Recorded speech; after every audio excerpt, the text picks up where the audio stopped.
नमस्कार, जय श्री राम। मैं हूं पायल श्रीवास्तव, को फाउंडर और CEO status genuine infra private limited. Ayodhya में बहुत सारे कार्य इस समय हो ही रहे हैं और वहां पर लगातार न सिर्फ रोजगार के अवसर बढ़ रहे हैं, व्यवसाय करने की बहुत सारी अपॉर्चुनिटी वहां पर उपलब्ध हो रही हैं। उसके अलावा वहां पर रामलला के विराजमान होने के बाद और मंदिर के खुलने के बाद रामलला सरकार पर भी मेहरबान हो रहे हैं, क्योंकि लगातार सरकारी खजाना भरता जा रहा है। अयोध्या और राम मंदिर के कारण यूपी की इकोनॉमी लगातार बढ़ती ही जा रही है।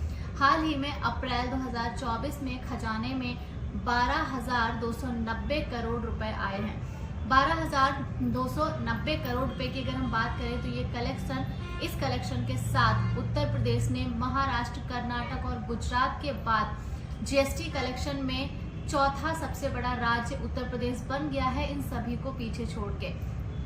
इसी के साथ पर्यटन का सबसे बड़ा योगदान इसमें रहा है, क्योंकि वहां पर राम मंदिर के ओपन होने के बाद लगातार पर्यटक आ रहे हैं, लगातार भीड़ बढ़ी हुई है। वहां पर इतनी ज्यादा गर्मी होने के बावजूद भी दर्शनार्थी दर्शन करने के लिए मंदिर पहुंच रहे हैं। अप्रैल 2024 में देश में रिकॉर्ड जो किया गया था 2.10 लाख बताया गया है। उत्तर प्रदेश ने 19% की वृद्धि दर्ज की है जीएसटी कलेक्शन में। मंथली कलेक्शन में तमिलनाडु, जो पहले सबसे आगे रहता था, उसको भी पीछे कर दिया है। अगर हम बात करें इस वृद्धि की, तो इस वृद्धि को देखते हुए अयोध्या में राम मंदिर के पूरे होने और विभिन्न पहलुओं को देखने के बाद ये कहा जा रहा है कि कहीं न कहीं वार्षिक आय और भी ज्यादा बढ़ने वाली है। कई लाख करोड़ रुपए जो वहाँ के जीएसटी कलेक्शन से गवर्नमेंट को मिल रहे हैं, उसके बाद सरकार का खजाना लगातार भर ही रहा है। जीएसटी कलेक्शन के मामले में देश में सबसे ज्यादा फैक्ट्री वाला राज्य तमिलनाडु रहा है अब तक, जो कि 5वें स्थान पर खिसक चुका है अयोध्या के जीएसटी कलेक्शन के बाद। अगर 2023 में तमिलनाडु की बात करें तो वहां का जीएसटी कलेक्शन 11,559 करोड़ रुपए था, जबकि यूपी का 10,320 करोड़।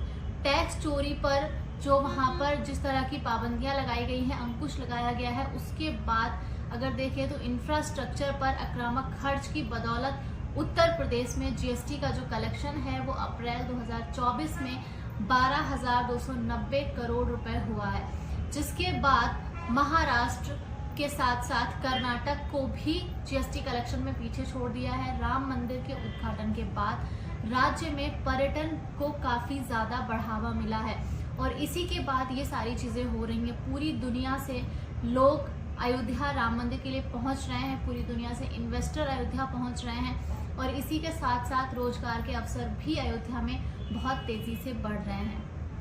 जैसे जैसे अयोध्या में पर्यटन बढ़ रहा है, उसी को ध्यान में रखते हुए वहां पर होटल और ट्रैवल के लिए जो भुगतान किया गया है पिछले कुछ महीनों में, इसके जीएसटी राजस्व के बारे में अगर बात करें तो 200 से 300 करोड़ रुपए आए हैं। पीडब्ल्यूडी के टैक्स पार्टनर जैन के अनुसार पूंजीगत व्यय पर यूपी का ध्यान उसके राजस्व को बढ़ा सकता है। 21 जनवरी को जारी किए गए एसबीआई की एक रिसर्च के अनुसार, उनकी रिसर्च के बाद जो रिपोर्ट आई है उसमें ये बताया गया है कि भारत सरकार ने वहां पे पर्यटन को बढ़ावा देने के लिए ही ये कदम उठाए हैं। मनी कंट्रोल की एक रिपोर्ट में ये भी बताया गया है कि अयोध्या में राम मंदिर के आसपास धार्मिक यात्रा बढ़ाने से भी बहुत ज्यादा ट्रैफिक वहां पर जनरेट हुआ है, यानी कि बहुत सारे श्रद्धालु जो है वो राम मंदिर की तरफ आकर्षित हो रहे हैं। जो चीजें अभी तक हमें डॉक्यूमेंट में देखने के लिए मिल रही थी, जिन पर लोगों को भरोसा नहीं हो रहा था और हम सोच नहीं पा रहे थे कि इस तरह से अयोध्या में ट्रैफिक बढ़ेगा, श्रद्धालु वहां पर इस तरह से आएंगे।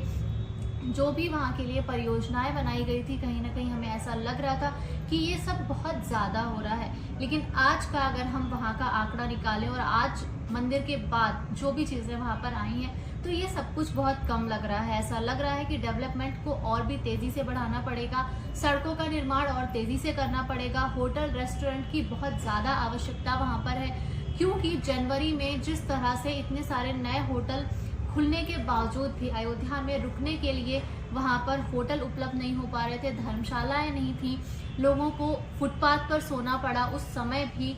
तो ये सारी चीजें जो वहां पर हो रही थी, उनको ध्यान में रखते हुए ही कहीं ना कहीं गवर्नमेंट भी इस चीज़ पे ध्यान दे रही है। हाल ही में बताया गया है कि रिंग रोड का काम भी जल्द ही शुरू होने वाला है, ताकि अयोध्या में एंटर करने वाले ट्रैफिक को डाइवर्ट किया जा सके। और जितने भी प्रोजेक्ट वहां पर डीपीआर में दिए गए थे, 2021-12 जून के डीपीआर में जो दिए गए थे, उन सभी पर लगभग काम चल रहा है। ज़्यादातर प्रोजेक्ट पूरे हो चुके हैं और बहुत सारे ऐसे प्रोजेक्ट हैं जो अभी भी जिन पे काम चल रहा है। तो कहीं ना कहीं उस डीपीआर में जो भी चीज़ें दी गई थी वो सब कंप्लीट होने वाली हैं और बचा हुआ काम भी उम्मीद की जा रही है कि जल्दी ही पूरा हो जाएगा। तो ये एक मौका है जब आप अयोध्या में इन्वेस्टमेंट कर सकते हैं। हालांकि ये इन्वेस्टमेंट आप बहुत लेट में करने जा रहे हैं, लेकिन फिर भी अगर अभी भी आप चाहते हैं इन्वेस्टमेंट करना तो आप कर सकते हैं। अभी भी आपके पास मौका है और अभी भी आप बहुत ज़्यादा प्रॉफिट वहाँ से जनरेट कर सकते हैं। तो ये एक वहाँ के बारे में जो मेरे पास नई न्यूज़ आई थी उसकी मैंने डिटेल्स आप तक पहुँचा दी है। बहुत ज़्यादा जानकारी के लिए आप गूगल पर जाकर इसके बारे में सर्च भी कर सकते हैं और मुझे कमेंट करके बताइएगा कि जो जानकारी मैंने आपको वीडियो के माध्यम से प्रोवाइड कराई है वो कितनी सही है। हालांकि हमारे जो सूत्र हैं वो भी कहीं ना कहीं सोशल मीडिया के माध्यम से ही हमें डिटेल्स मिलती है, फिर भी कोशिश रहती है कि हम सत्यता की जांच जरूर करें।